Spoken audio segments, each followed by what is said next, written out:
रावण को ऐसे ही सहायक गण मिले हैं। समय पाकर विभीषण वहां आए और अपना विचार इस भांति दिया। जो आपन चाहई कल्याणा, सुजस सुमति सुभगाति सुख नाना। सो पर नारी लीलार गुसाई, तजई चौथी के चंद की नाई।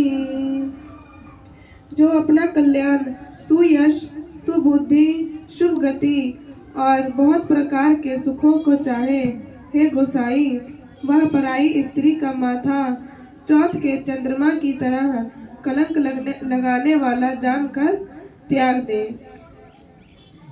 14 भुवन एक पति होई, भूत द्रोह तिष्ठे नहीं सोई।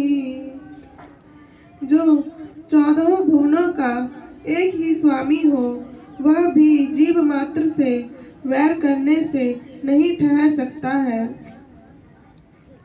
गुनागार नागर नर जो, अल्प लोभ बल कमाई न को।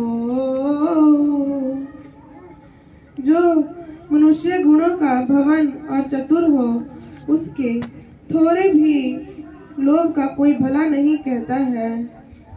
काम क्रोध मद लोभ सब, नाथ नरक कर पंथ। सब परिहरि रघुवीर ही, भजहु भजहि जेहि संत।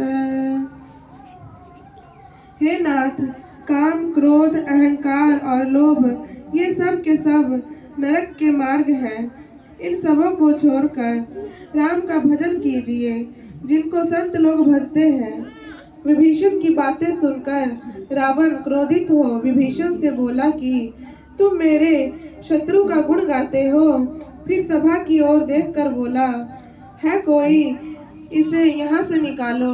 विभीषण फिर हाथ जोड़कर कहने लगे, सुमति कुमति सबके ओर रहाई, नाथ पुराण निगम अस कहाई।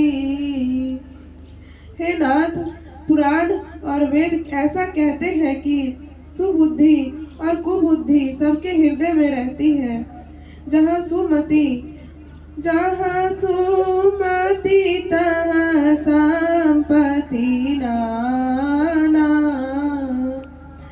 जहाँ कुमति तहाँ विपत्ति निदाना।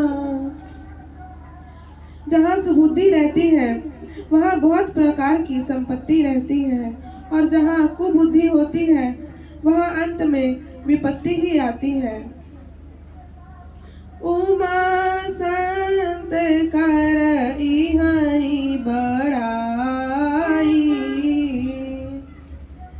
मंद करत जो करई भलाई।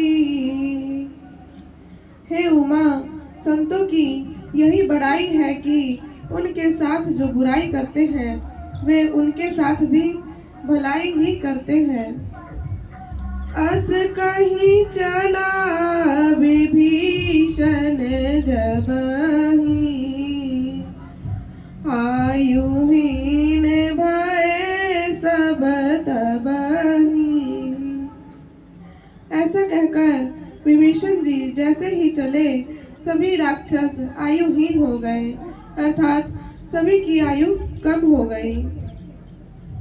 साधु अवज्ञा तुरत भवानी, कर कल्याण अखिल के हानि। हे भवानी, साधु पुरुषों का अनादर करना संपूर्ण कल्याण का